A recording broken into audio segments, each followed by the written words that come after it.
Hi, my name is Beer, and let's start with Neverwinter Nights Enhanced Edition. Original Neverwinter Nights was made in 2002, just like Morrowind, a really long time ago by the same studio who created Baldur's Gate. But in 2018, Enhanced Edition landed on Steam. So what is the difference between the old version and this shiny new one? Well, let's start with the fact that you can play in 4K now. That is as modern as it can get for a 20-year-old game. Also, it has a bit upgraded visuals with pixel shaders and post-processing effects. Cool thing is that the game works with the old save games, so if you still have that Pentium 166 in your garage, check out its mighty 1GB hard drive. Maybe you are up for a treat. If not, you will still have a great time in that garage, rummaging through things from the past you should have thrown away decades ago. Also, in this edition of Neverwinter Nights, you will get all the content that was ever released, including 2 expansion packs, 40 hours of new stories, and so much more. So if you're feeling nostalgic, you have all my recommendations. And now let me tell you about a game with awesome collection of over 700 unique champions, a super detailed and tactical RPG battle system, PvE and PvP content, and awesome graphics. A sponsor of this video, Raid Shadow Legends. Use my QR code or links below to download Raid to your mobile device or PC. And to celebrate Raid's 4th anniversary, let's play a game. Which 4 Raid champions I would like to invite to my potato salad party? You know, it's not easy task to choose from 700 champions in the game, so... Oh, hello there, Lady War Maiden. You are definitely invited. Also, Mr. Bulwark. Everyone knows that dwarfs party hard, and he's one of the best champions for clan boss fights. Third guest, without a doubt, Ultimate Death Knight. Everyone knows that undead have great imagination and can be stars of any party. And the last, maybe unpopular decision, but this is the champion who was with me from the very beginning of my Raid Shadow Legends career, Dark Elf Kale. That would be an awesome raid party, no doubt, and the game continues to get better. Unbelievable. I know, right? Enjoy live arena PvP. Fight other players, picking and banning champions before the duel. This is serious business. You will be fighting for awesome rewards like artifact sets, fragments for a legendary void champion, and special live arena crests that unlock powerful new bonuses at the Great Hall. And if that's not enough, there's more new champions, Season 8 of the Forge Pass, and Easter themed events. If you haven't started playing yet, there is no time to waste. New players, use my link or scan the QR code right here and get a free starter pack worth $30, a free champion calendar shrike, and this cool in-game loot. Ooh la la. Hit my link in the description and I'll see you on the battlefield. Pillars of Eternity 1 and 2. These are great titles, and if you like classic Baldur's Gate or Icewind Dale, you probably have heard about the games already. But have you heard that Pillars of Eternity saved the Obsidian studio from bankruptcy? They had a really bad experience with their big-budget Xbox One exclusive game named Stormlands. Well, long story short, publisher cancelled the game and Obsidian had to lay off 30 people. And honestly, I'm pretty sure that the reason for cancelling was the main hero's haircut. You just can't approve of something like that. That's a fact, it burned my eyes already. So the studio was devastated and they decided to play the last card in their hand. And that card was a Kickstarter campaign. You know, if you want to ace the project, you still have to create at least the first level of the game, and it should work on a certain level so you could show off what you got. The campaign was unbelievably successful. Crowdfunding raised more than $4 million, pledged by only 74,000 people. You know, most of the people who like Baldur's Gate now are kinda old and automatically kinda rich. So if you target rich grown-ups with their nostalgic fantasy, there is a huge chance that you will succeed. Anyway, in Pillars of Eternity you become a hero and save people from a scary phenomenon known as Hollowborn. People are being born without a soul, so I guess they can't sell it to the devil and get nice things. What a robbery! But you will fix everything, don't worry. I want to buy your soul. Alright, $50. No, too expensive. Dragon Age Origins Ultimate Edition. This is the Dragon Age game that is beloved the most, and this version of the game includes all 9 content packs and even Awakening expansion where you will become the commander of the Grey Wardens and embark on a new campaign. You fight new enemies, learn new spells, and fend off the advancing Darkspawn forces. People on Steam are talking that even if this game looks and feels a bit old, you can just download and install 100 mods or so and make it look new and shiny again. Well, I have some doubts about that new shininess, but in general it's not that old and it's enjoyable nowadays. The main story will take about 40 hours to complete and the expansion will take additional 50 hours of your time. That is a great deal, no doubt. Solasta, Crown of the Magister. You'll discover the shattered world of Solasta, explore ruins and dungeons for legendary treasures, learn the truth of an age-old cataclysm and stop it from happening again. You will be able to create your own party of adventurers in the classic tabletop RPG tradition. The choices you will make while choosing various skills, traits and backstories of your heroes will reflect in their dialogue. You know, if some of them are born in Potato Saladistan, they will always be enemies with the guys who put pineapple in their potato salad. And with these characters you will dive into long-forgotten dungeons to unearth ancient artifacts. But stay watchful of light and darkness. Many dangers hide in the dark, but a light can attract monsters as well. Some enemies have dark vision, some may flee from your torch, but, you know, as I always say, the best way to light your way is with fireballs. It doesn't really matter if your enemies have dark vision or not, a fried monster is always better than a raw monster, so the game is pure treasure for a CRPG fans, and also it includes Dungeon Manager, so you can make your own stories and maps, or play some good ones created by way more talented people than you. Also keep in mind that the game has 3 DLCs and 1 supporter pack available, and those DLCs along with the base game are constantly on one sale or another, and there is no better channel covering sales than this one, so subscribe, don't miss a good opportunity in the future.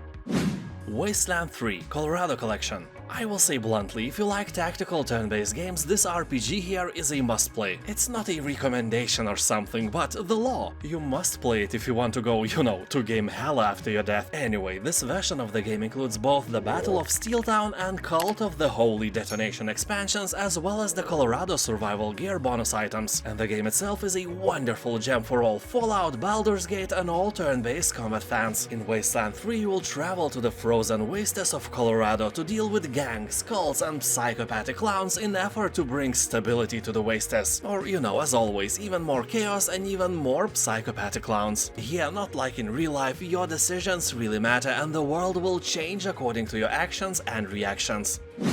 Planescape Torment Enhanced Edition. The game without a doubt has one of the most impressive worlds among all CRPG games. Really unique locations, art style and characters makes this game a must-play for every RPG fan, although keep in mind that Planescape Torment is more like a book where you can choose what the main protagonist will do next. Fighting part is not as important here as dialogues, but in general the game is more than 50 hours long, so if you can enjoy walls of text, you will be up for a treat. The game is old, but this enhanced edition is, you know, enhanced with better resolution, 4K interface, quick loot, remastered music and all the life quality improving content that we didn't have back then when it initially came out. This is without a doubt a classic that you can't ignore. Torment Tides of Numenera.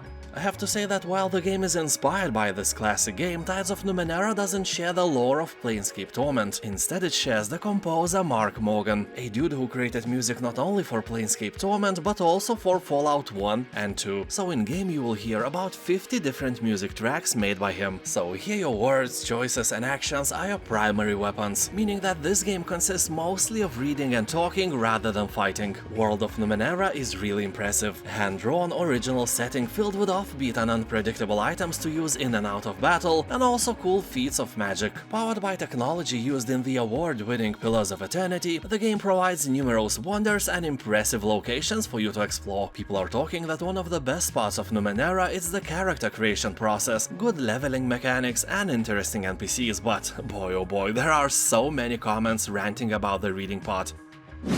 Divinity Original Sin 2. Made by the same studio now working on Baldur's Gate 3, this is one of the best RPG games ever created. Overwhelmingly positive reviews on Steam can confirm that with ease, and people in the comment section are openly saying that this may be the best game they ever played in general. But, you know, you shouldn't trust people that easily. Once my good friend said that you can't drink beer instead of water, because it's not the negativity I want in my life, we are not friends anymore. Also keep in mind that this is a serious game for adults. It has a dark and gloomy world and sexual content. But don't worry, it will keep your virginity as strong as ever. Original Sin 2 will take about 200 hours out of your boring life, and that is really amazing because every minute of it is really entertaining.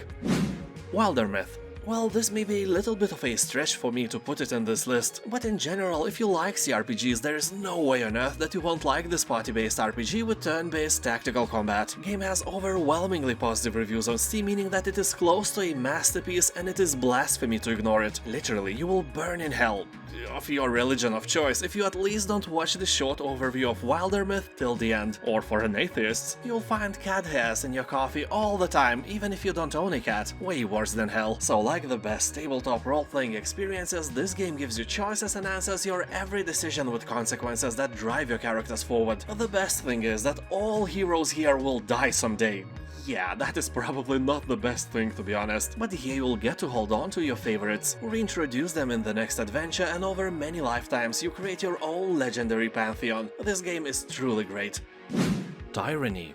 Like Pillars of Eternity or Fallout New Vegas, it is created by the narrative masterminds at Obsidian Entertainment. Tyranny is a classic-styled RPG with an original story shaped and molded by your actions. Cool thing is that here you will play as an influential villain. You can choose to stay on the evil path or defy your dark master and take a turn to a light side after all. Game looks great, it's really aesthetically pleasing to the eye, and reviews on Steam are very positive as well. You have to scroll hard to find any bad ones. As people say, this game plays just like Baldur's Gate, so if you like the classics, you probably won't be disappointed with this one as well. Although be prepared to read a lot. This is more like a book than an actual game. You will get your fighting portion as well, but it is a slow-paced game. Make sure that you have several hours of free time before you sit down with it. And I mean it, when I played it for the first time, I had 2 hours of free time and it felt like I hadn't even started the game. Expeditions Rome. This is an indirect sequel of Expeditions Viking, and it has already accumulated a very positive review score on Steam. So here you can create your own Roman legacy, customize your character's look, gender, class and skills to match your playstyle and role-playing fantasy. Although I doubt that you will find a slider for a ding-dong size, like we have in Cyberpunk. That would be a pleasant surprise. So here, as in the prequel, you will engage in tactical turn-based combat powered by an extensive skill-based action system, where every weapon changes your potency on the battlefield. This is a great game for the people who like to use the tiny organ between our ears. People on Steam are saying that this is an interesting, a bit underrated RPG game that takes a huge amount of time to beat, but gameplay almost never gets boring. Disco Elysium. This is one of the greatest role-playing experiences you will ever have, but play it only if you like reading a lot and like games without combat. You will not find any here. Well, I mean combat that is not a result of your dialogue choices. Your character will do things automatically based on the decisions you make, and those decisions of yours are not always very smart, and Disco Elysium just lets you do stupid things, which is kinda scary because suddenly you may realize that you just wanted to test the waters, but instead you actually made the decision that will have grim consequences. And by grim, I mean really grim. On some of those occasions, the game just ends. You may see game over screen without even playing an hour. And the game is like, I told you, but you pushed me hard, so the consequences are yours to swallow. Yeah, actually Disco Elysium has 3 different endings and 12 unique game overs. Those I talked about before. So always, and I mean always, think twice before doing something stupid. And then think twice while playing Disco Elysium as well. Because no matter how stupid the decision you want to make is, the game may let you do it. Arcanum of Steamworks and Magick Obscura.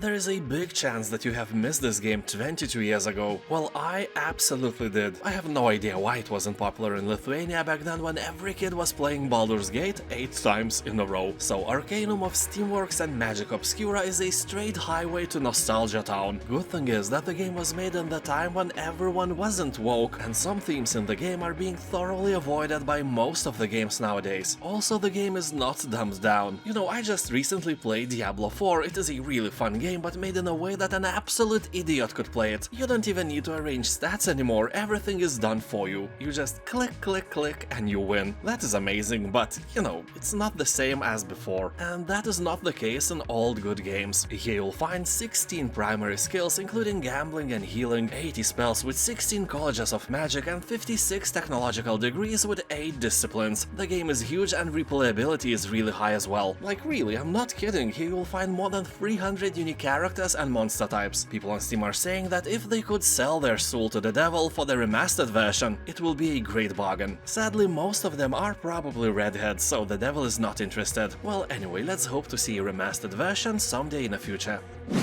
TaleSpire. It is a beautiful way to play pen and paper RPGs, except here you won't need pen and paper. Instead, you can bring your own stories to life and embark upon campaigns together with your friends. Regardless of where you are in the world, the engine of TaleSpire will do everything it can to make you happy. Well, sadly, it can't make potato salad. Just a disclaimer. So, in a way, it's a tabletop game where rules, battles and adventures are supervised by AI. As developers say, the beauty of real-world tabletop gaming here meets the endless possibilities of a digital world. Here you can build your adventures without compromising the handcrafted aesthetic of using traditional miniatures. You can take on a mantle of multiple heroes and creatures, manage your stats and express yourself using the emote system, perform dice rolls directly on board and interact with your environment. As a game master, you can dazzle and thrill your friends by building expansive maps, setting up shots and controlling immersive soundscapes to bring all your delightful and devious designs to life. I also have to say that TaleSpire is not tied to a specific game or rule set. You make rules or bend them as you wish and the game makes sure that no one can break them. TaleSpire is in early access right now, so don't expect miracles, but hey, early access game with 94% of positive reviews? Now I've seen everything. Underrail.